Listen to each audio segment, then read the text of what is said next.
அகர முதல எழுத்தெல்லாம் ஆதி பகவன் முதற்றே உலகு. நெஞ்சமெங்கும் நிறைந்திருக்கும் அன்பு நெஞ்சங்களுக்கு எனது அன்பார்ந்த வணக்கம். நான் உங்கள் 5ஆம் தலைமுறை ஜோதிடர் ராம்குமார் ராஜேந்திரன். இன்னைக்கு நம்ம பார்க்கக்கூடிய தலைப்பு மகர ராசி அன்பர்களுக்கு நடக்கவிருக்கும் 3 கிரகங்களுடைய கூட்டு சேர்க்கை. உங்களுடைய ராசிக்கு 7ஆம் இடமான கடக ராசியில் நடைபெறவிருக்கும் திரி கிரக யோகம். 3 கிரகங்களுடைய கூட்டு சேர்க்கை, புதன் சுக்கிரன் சூரியன் ஆகிய 3 கிரகங்களுடைய இணைவு ஜூன் மாதம் 29ஆம் தேதி நவகிரகங்களின் இளவரசர் என்று அழைக்கக்கூடிய புதன் பகவான், புத்திக்காரகன், வித்தைக்காரகன், கல்வி, அறிவு, ஆற்றல், திறன், சிந்தனை போன்ற அனைத்தையும் கொடுக்கக்கூடியவர் இந்த புதன். அதே போல இந்த ஜூலை மாதம் 7ஆம் தேதி இந்த அசுரர்களின் தலைவர் என்று அழைக்கக்கூடிய சுக்கிர பகவான், ஒருவருக்கு ஆடம்பரம், காதல், தாம்பத்தியம், சொகுசு வாழ்க்கை அனைத்தையும் கொடுக்கக்கூடியவர் இந்த சுக்கிரன். அடுத்ததாக இந்த ஜூலை மாதம் 16ஆம் தேதி கிரகங்களின் தலைவர் என்று அழைக்கக்கூடிய சூரிய பகவான், ஒருவருக்கு தலைமை பண்பை வகிக்கக்கூடிய ஒரு திறனையும் அதிகாரம் மற்றும் நிர்வாக திறமை கொண்ட ஒரு அமைப்பை கொடுக்கக்கூடியவர் இந்த சூரிய பகவான். இந்த 3 கிரகங்களுடைய கூட்டு சேர்க்கை திரிகிரக யோகத்தை உருவாக்கும். இந்த அமைப்பு மகர ராசி அன்பர்களுக்கு எந்த விதமான அற்புதங்கள் மற்றும் சிறப்புகள் கொடுக்க போகுது அப்படிங்கிறதை தெளிவாகவும் துல்லியமாகவும் இந்த காணொலியில பார்க்கலாங்க. நம்ம சேனலை ஃபர்ஸ்ட் டைம் பார்க்குறோம், அதை சப்ஸ்கிரைப் பண்ணிக்கோங்க. பெல் பட்டனை கிளிக் பண்ணி ஆல் அப்படிங்கிற ஆப்ஷன் கொடுத்துக்கோங்க. ஸோ மகர ராசி அன்பர்கள் சனி பகவானை அதிபதியாக கொண்டவர்கள், கடுமையான போராளிகள் அப்படின்னே சொல்லலாங்க. கஷ்டங்களை அதிகம் சந்தித்தவர்கள். ஸோ தன்னுடைய வாழ்க்கையில இதுவரைக்கும் இவங்கள மாதிரி ஒரு கஷ்டங்களை சந்தித்த நபர்கள் வேற யாராலையும் இருக்க முடியாது. ஏன்னா நிறைய விஷயங்கள் போராடி மட்டுமே ஜெயிக்கக்கூடிய ஒரு நிலை. தனக்கு ஏதாவது ஒன்று வேணும் அப்படின்னா தன்னுடைய சொந்த முயற்சியாலும் தன்னுடைய சொந்த போராட்டங்களால மட்டுமே அதை அடையக்கூடிய ஒரு நிலை அப்படிங்கிறது. வாழ்க்கையை எப்படியாவது முன்னேறணும் அப்படின்னு எடுக்கிற முயற்சிகள் அனைத்தும் கடந்த சில காலகட்டங்களில் பார்த்தீங்கன்னா தடைப்பட்டுக்கிட்டே இருந்தது. ஏன் இப்படி நிறைய அவமானங்களை சந்திக்கக்கூடிய ஒரு சூழ்நிலையும் நெருக்கடிகளுக்கு சந்திக்கக்கூடிய ஒரு நிலை அப்படிங்கிறது. அதாவது உங்களுடைய வயசுக்கு மீறின அனுபவம் அப்படின்னு சொல்லலாம். உங்க வயசுல இவ்வளவு பெரிய கஷ்டங்கள் அப்படிங்கிறதுலாம் இருக்கவே கூடாதுங்க. ஏன்னா நிறைய பேர் சொல்லுவாங்க, ஒரு 80-90 வயசுல நடக்கக்கூடிய, ஒரு 70-50 வயசுக்கு மேல நடக்கக்கூடிய பிரச்சனைகள் நீங்க ஒரு 20-30 வயசுலேயே பார்த்தாச்சுங்க. ஸோ என்னன்னா வயசுக்கு மீறின சில அனுபவங்கள் அப்படிங்கிறதும் உங்களுடைய பேச்சுக்கள்லேயே சில தெளிவுகள் அப்படிங்கிறது இருக்கு. என்னப்பா இந்த வயசுலயே எப்படி பேசுறீங்க, நிறைய அனுபவப்பட்டிருப்பீங்க போல, நிறைய விஷயங்கள் கத்துக்கிட்டு இருக்கிறீங்க அப்படின்னு சொல்லுவாங்க. ஏன்னா நிறைய விஷயங்கள் நமக்கு கற்றுக் கொடுத்துருச்சு. வாழ்க்கையில் இந்த போராட்டங்கள் அப்படிங்கிறது, இந்த இழப்புகள், இந்த கஷ்டங்கள், இந்த அவமானங்கள் எல்லாமே நம்மளை ஒரு பெரிய போராளியாவே மாத்திருச்சுங்க. இந்த நிலையிலிருந்து வாழ்க்கையை எப்படியாவது உயர்த்திக்கணும் அப்படின்னு சொல்லி போராடக்கூடிய நபர்களுக்கு இந்த வரக்கூடிய காலகட்டங்கள், இந்த திரிகிரக யோக காலகட்டங்கள், 7ஆம் இடமான கலஸ்தரஸ்தானம், அதாவது கடகராசியில் நடைபெறவிருக்குங்க. இந்த 7ஆம் இடம் என்று சொல்லக்கூடிய மனைவி, தொழில், கூட்டாளிகள் மற்றும் நட்பு ஸ்தானம் ஆகிய இடங்கள்ல நடக்கவிருக்குங்க. ஸோ இந்த அமைப்பு ஒவ்வொரு விஷயம், அதாவது தொழில் ரீதியாக எடுக்கக்கூடிய முயற்சிகள் நல்ல ஒரு பலன் அளிக்குங்க. அந்த தொழில்ல நல்ல ஒரு லாபகரமான ஒரு சூழல் அப்படிங்கிறது உருவாக்கும். இதனால் வரைக்கும் எந்த இடத்துல நம்ம தப்பு செஞ்சிருக்கோம், எந்த இடத்துல நம்ம செஞ்ச தவறுகள் இன்னைக்கு இவ்வளவு பெரிய நஷ்டத்தை கொடுத்துச்சு அப்படின்னு சொல்லி யோசிச்சு ஒரு விஷயத்த ரொம்ப திறமையா செயல்படக்கூடிய ஒரு சூழல் அப்படிங்கிறது. ஏன்னா இது வரைக்கும் நல்ல ஒரு வாய்ப்பு உங்களுக்கு கிடைக்கலைங்க. அப்படி ஏற்பட்ட ஒரு வாய்ப்பை கொடுக்கக்கூடிய காலகட்டமா இருக்க போது அந்த வாய்ப்பை கரெக்டான விதத்தில் தக்க வச்சுக்க முடியல, தொடர்ச்சியா அதை என்னால ட்ரை பண்ண முடியலன்னு சொல்றவங்களுக்கு தொழில் ரீதியாக எடுக்கக்கூடிய முயற்சிகள் நல்ல பலன் அளிக்குங்க.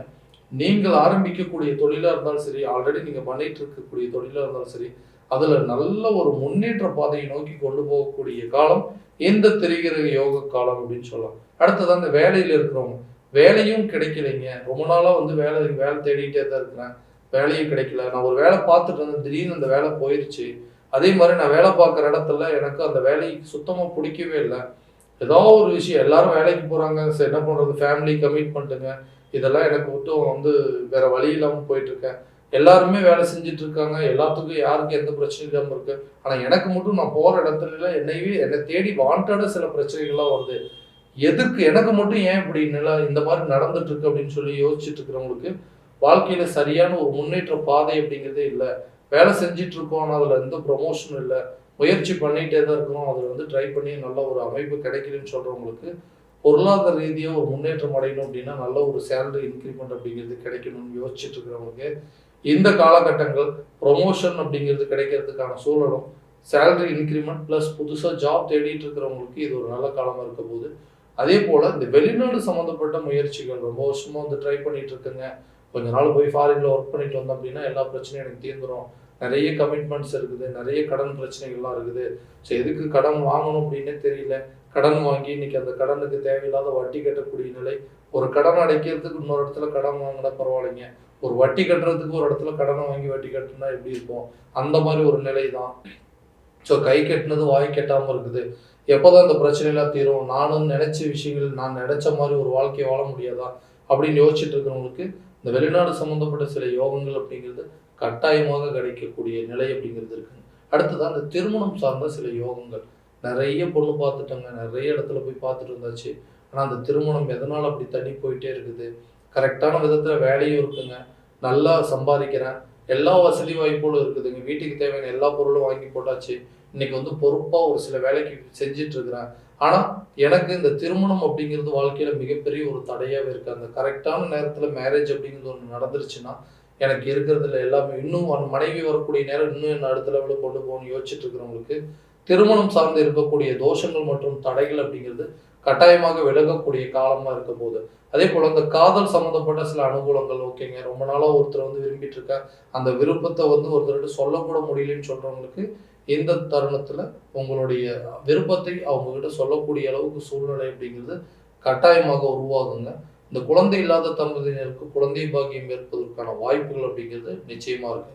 கணவன் மனைவிக்கிடையே இருக்கக்கூடிய கருத்து வேறுபாடுகள், எதுக்கு எடுத்தாலும் சண்டை போட்டுட்டே இருக்கான், ஒருத்தர் நீ பெரியாளா நான் பெரியாளா, நீ உங்க வீட்டுல அப்படி இருக்காங்க அவன் எங்க வீட்டுல அப்படி இருக்காங்கன்னு சொல்லி இந்த குடும்பத்துல இருக்கிறவங்களெல்லாம் தேவையில்லாத குறை கூறிட்டே இருந்து இதனால வந்து மற்றவங்கள பத்தி பேசி உங்களுக்குள்ள இருக்கக்கூடிய பிரச்சனைகள் நீங்களே பெருசு பண்ணிட்டீங்க. இதனால கணவன் மனைவி நிறைய பேர் பிரிந்து வாழக்கூடிய நிலை அப்படிங்கிறது ஏற்பட்டுருச்சுங்க. ஒரே வீட்டில் ஒன்றா தான் இருக்கும், ஆனால் ஒருத்தருக்கு ஒருத்தர் பேசிக்கிறது இல்லை. ஸோ இந்த மாதிரி ஒரு சூழ்நிலை அப்படிங்கிறது மாறாதுன்னு சொல்கிறவங்களுக்கு இந்த 7ஆம் இடமான இந்த மனைவி மற்றும் கலசரஸ்தானத்தில் நடைபெறதுனால இந்த மனைவி கணவனுக்கு இடையே இருக்கக்கூடிய கருத்து வேறுபாடுகள் அப்படிங்கிறது தீருங்க. கட்டாயமாக மற்றவங்களை பற்றி தேவையில்லாத கருத்துக்கள் அப்படிங்கிறது பேசுறதை தவிர்க்கிறது ரொம்ப நல்லதுங்க. அடுத்ததான் இந்த வீடு கட்டக்கூடிய யோகம், புதிய வண்டி வாகனங்கள் வாங்குவதற்கான யோகம் இருக்கான. வீடு கட்ட ஆரம்பிச்சு ரொம்ப வருஷம் ஆயிடுச்சுங்க, ஆனால் அந்த வீடை இன்னைக்கு வரைக்கும் கட்டி முடிக்கல.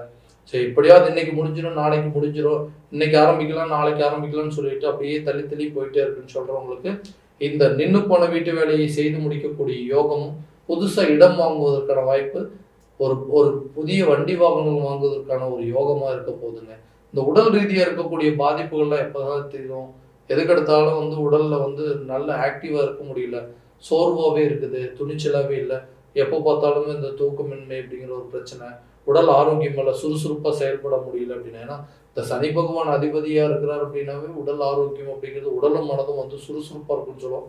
பட் ஆனால் எனக்கு அப்படியே டோட்டலாக ஆப்போசிட்டாகவே இருக்குது, உடலில் ஏதாவது ஒரு பாதிப்பு கொடுத்துட்டே இருக்குன்னு சொல்கிறவங்களுக்கு இந்த உடல் ரீதியாக இருக்கக்கூடிய தொந்தரவுகள் அப்படிங்கிறது விலகக்கூடிய காலமாக இருக்க போது கரெக்டான நேரத்தில் ட்ரீட்மெண்ட் அப்படிங்கிறது பண்ணிங்க அப்படின்னா ஹெல்த்தில் நல்ல ஒரு இம்ப்ரூவ்மெண்ட் அப்படிங்கிறது இருக்கும். அடுத்ததாக இந்த எஜுகேஷன் சம்மந்தப்பட்ட சில முன்னேற்றங்கள் இருக்கா? எஜுகேஷனில் வந்து ஹையர் ஸ்டடீஸ் வெளிநாடு போய் படிக்கிறதுக்கு வாய்ப்பு இருக்கா? இல்லை ஹையர் ஸ்டடீஸ்க்கு இங்கேருந்து ஒரு காலேஜ்லேருந்து அடுத்தது ஒரு பிஜி யூஜி முடிச்சதுக்கப்புறமா ஒரு பிஜி படிக்கிறதுக்கான வாய்ப்பு, இல்லை படித்து முடிச்சு உங்களுக்கு வேலைக்கு போகிறதுக்கான சூழ்நிலை அப்படிங்கிறதெல்லாம் இந்த காலகட்டங்களில் நல்ல ஒரு அருமையான காலமாக இருக்க போதுங்க. பார்ட்னர்ஷிப் மூலமாக சில பிஸ்னஸ் அப்படிங்கிறத ஸ்டார்ட் பண்ணலாங்க.